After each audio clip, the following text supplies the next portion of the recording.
Hey guys, Avi here. Season 2 of Marathon delivered a lot of positive changes to the game. The new Night March variation, the Sentinel Shell, and the new Cradle progression system.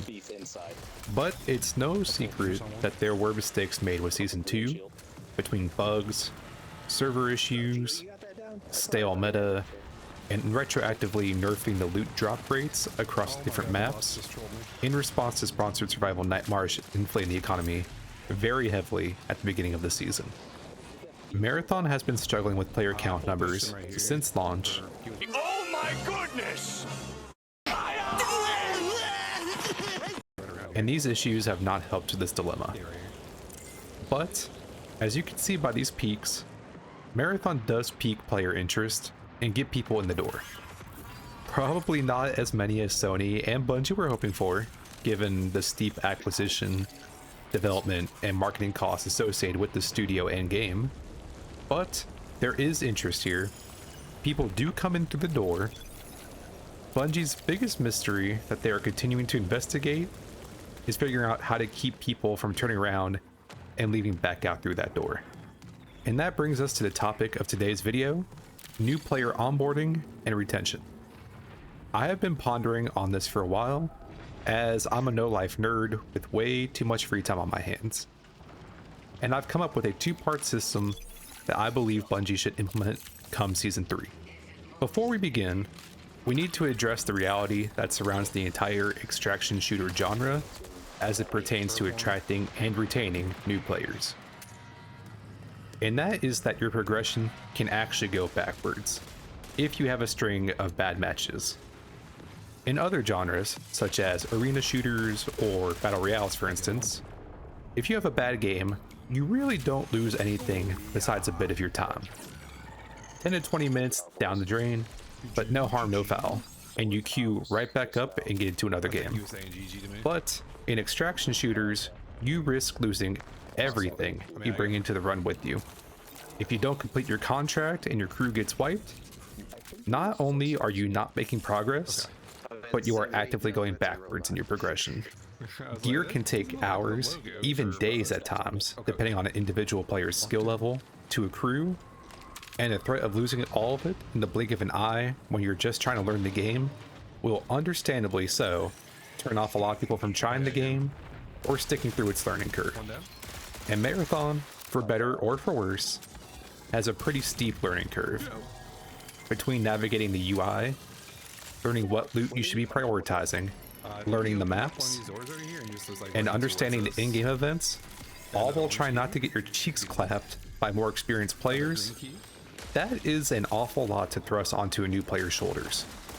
And that brings me to the purpose of my two-part system: arming new players with knowledge and minimizing early pain and risk, in order to help them power through the learning curve of the game, allowing them to get a good taste of the Marathon experience, after which they can then make an informed decision as to whether or not the game is for them.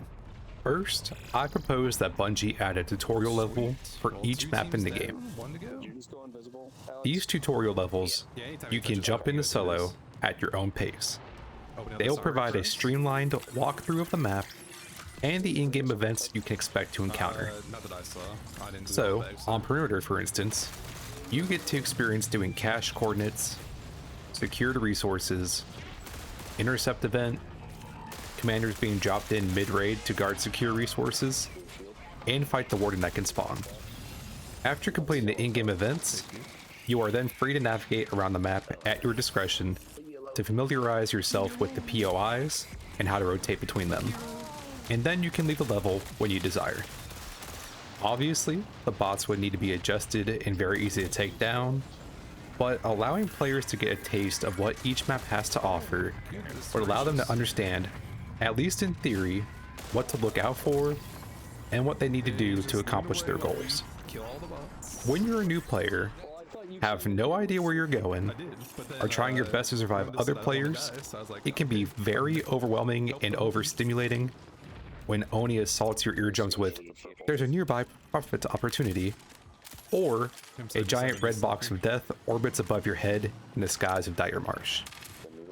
Obviously, more experienced players will understand the more optimal ways and routes to complete these objectives, but arming new players with a baseline level of knowledge so they don't wander around the map like lost puppy dogs will instill so much confidence in them. And having confidence in yourself and what you're doing or trying to accomplish plays such a vital role to your success in an extraction shooter. Not everyone is online looking up guides, especially not more casual players, so having this be an integrated feature that new players access in the game itself is crucial. Obviously, none of the loot found in the match can be brought out. We don't want to flood the early life economy with a bunch of free stuff, but perhaps a one-time completion award of an enhanced or deluxe sponsor kit can be attached to completing each level. One kit per level won't flood the early game economy too much. It gives the players an incentive to complete these tutorials, and it can help create a small safety net in their vaults to at least somewhat reduce the pain of early losses. Again, focusing on arming new players with knowledge and easing them through the learning curve. The second part of my two-part proposal would be to introduce a beginner playlist accessible only to accounts level 1 through 30. The matches will play the exact same as regular matches, same number of teams, same bot difficulty, etc. What the special condition of this playlist would be is unlimited encrypted sponsor kits. Now, hear me out before you jump on me. These sponsored kits would have a special modifier where none of the loot generated by them, except maybe ammo and meds, could be extracted. No weapons, no backpacks, no shields, no implants or cores, nothing. If the loot was generated by one of these sponsored kits, whether it's your own, your teammates, or dropped or taken off an enemy runner, none of it can be extracted to be stored in your vault in an effort to prevent overinflating the economy. However, any and all loot generated by the map can be extracted and stored in your vault, sold, etc. So anything dropped by bots, found on shelves, in containers, from in-round events, all of that can be extracted with you. From levels 1 through 10, you can queue up for perimeter with unlimited green rarity kits. Levels 10 through 20, you can queue up for Dire March with unlimited blue rarity kits. And levels 20 through 30 will be outposts with purple rarity kits. From level 31 and onwards, you are locked out of this playlist. This type of playlist will allow new players to take the knowledge they obtained from completing the tutorial levels and begin applying it in real game scenarios, but with much less risk as they are being supplied with the gear. It's one thing to learn, it's another to apply what you learned under pressure, and that goes for all things in life. But with this playlist, if your squad wipes, you are only losing time, you aren't regressing your account.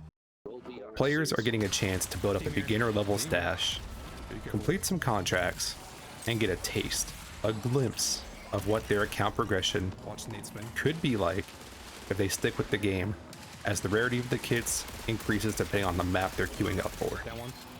The level thresholds I propose are just a suggestion. Obviously, they could be tweaked as needed.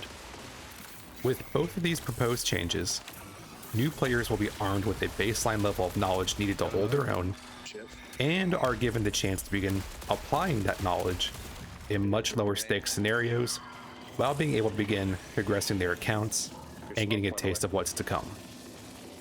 And just a side note to Bungie, whatever you do, please do not retroactively nerf loot drops mid-season in Season 3. If anything, start this season slightly nerfed, and you can always buff the loot drops. I equate what happened this season to cooking, specifically with seasoning a dish. As you're cooking, you season the taste, you start light, and you can always add more if needed. But if you over season, it's impossible to remove it, and now the dish is ruined. You can always buff loot drop rates, but nerfing them mid-season will ruin the feeling of progression for a large portion of the player base and turn a lot of people off. Let me know what you all think of my proposed additions to the game as it pertains to new player acquisition and retention in the comments section below. If you enjoyed, please consider leaving a like and subscribing to the channel. It helps support the channel, and it genuinely means a lot to me.